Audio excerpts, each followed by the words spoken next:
महाराष्ट्रातील तमाम बंधू आणि भगिनींना माझा जय शिवराय, जय भीम, जय संविधान. बांधवांनो, प्रत्येक माणसाची मत अनेक पद्धतीनं वेगळी भिन्नता असते. या देशाचा नागरिक म्हणून मला वाटतं की हा देश बुद्धांच्या विचाराचा असणारा देश आहे. संविधानाने धर्मनिरपेक्ष धोरण दिलं असताना या देशामध्ये अनेक वेळा आपले शेजारी राष्ट्राबरोबर, मग ते पाकिस्तान असेल, चीन असेल, बांगलादेश असेल, त्यावेळी युद्ध करायची परिस्थिती निर्माण झाली आणि भारताने कुठल्याही देशावर होऊन कधीच हल्ला केला नाही. परंतु भारतावर इतर शेजारी असणाऱ्या राष्ट्रांनी हल्ला केला म्हणून भारताला कधीकधी नाईविलाजाने त्यांच्याशी दोन हात करावे लागतात. परंतु दोन हात करत असताना ह्या देशामधील जे सैनिक आहेत त्या घराची परिस्थिती काय आहे?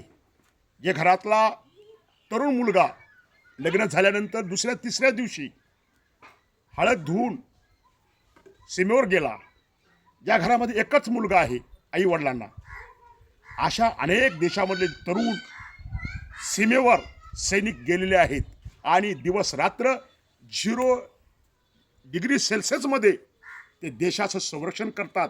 म्हणून आम्ही रात्री झोपत असताना त्या सैनिकाचं आम्ही स्मरण केलं पाहिजे.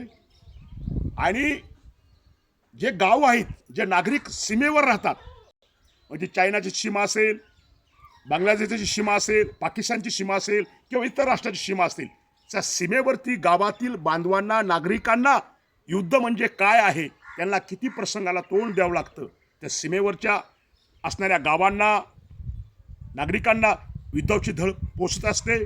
आणि जे घरातून देशासाठी संरक्षण करायला गेलेले आहेत त्या घरामध्ये माणसाचं काळीज, आईचं काळीज धडधडलेलं असतं, त्या बापाचं काळीज धडधडलेलं असतं. लहान बाळ, पोटात डिलिव्हरी झालेलं, घरी ती पत्नी त्या सीमेवर गेलेल्या साथीदाराचं, म्हणजे एकंदरीत पूर्ण त्या घरामध्ये युद्ध कधी बंद होईल असं परिस्थिती निर्माण असते. म्हणून आपण तमाम नागरिक बांधव, देशाच्या जे सैनिक सीमेवर लढतात, आपण त्याच्यासोबत आहोत. निसर्गाने त्यांना खूप मोठं ताकद द्यावी, त्यांना लढण्याचं बळ द्यावं. म्हणून या ठिकाणी हा छोटासा व्हिडिओ देशाच्या सीमेवर लढणाऱ्या सैनिकासाठी आहे. आणि ज्या पत्नी आहेत, ज्या आई आहेत, त्यांचे वडील आहेत, अशा सर्व देशातील आई वडिलांना आणि त्यांच्या त्या घरामध्ये आनंदाचं वातावरण भविष्यामध्ये राहावं. निसर्गाने त्यांना खूप मोठं लढण्याची, जगण्याचं बळ द्यावं. अनेक शहीद जवान ह्या 2, 4, 5 दिवस, 10-5 दिवसाच्या चकमकीमध्ये ठार झालेले आहेत. त्या सर्वच सैनिकांना, ते सैनिक, सर्व सैनिक अमर रहे, त्यांच्या स्मृतींना विनम्र अभिवादन.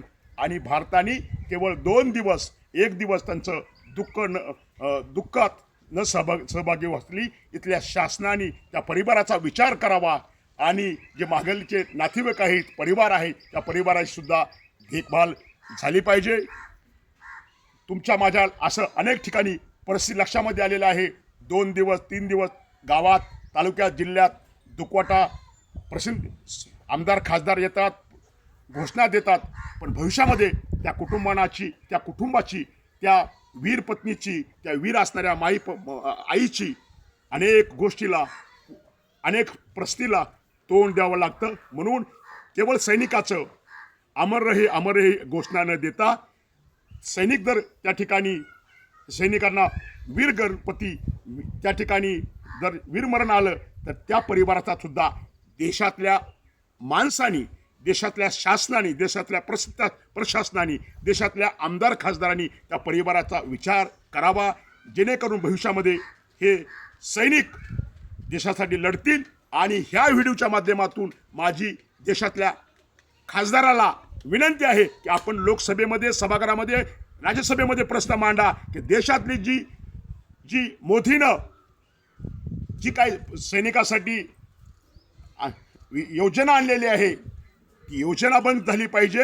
1,80,000 अग्निवीर योजना बंद झाली पाहिजे आणि 1,80,000 कोटा जो बंद झालेला आहे तो कोटा भरतीचा झाला पाहिजे. अशा पद्धतीनं आपण सैनिकाचे योगदान ह्या देशासाठी प्रचंड आहे. म्हणून आपण सैनिकाचं स्मरण करूया आणि हा छोटासा व्हिडिओ सैनिकासाठी आपण ह्या ठिकाणी करतोय. माझा लोकजागर नावाचा जो चॅनेल आहे त्या चॅनेल आपण सर्वांनी सबस्क्राईब करावं, लाईक करावं, शेअर करावं, कमेंट करावं. एवढं बोलतो थांबतो. जय हिंद, जय भीम, जय शिवराय, जय संविधान, नमो बुद्धाय.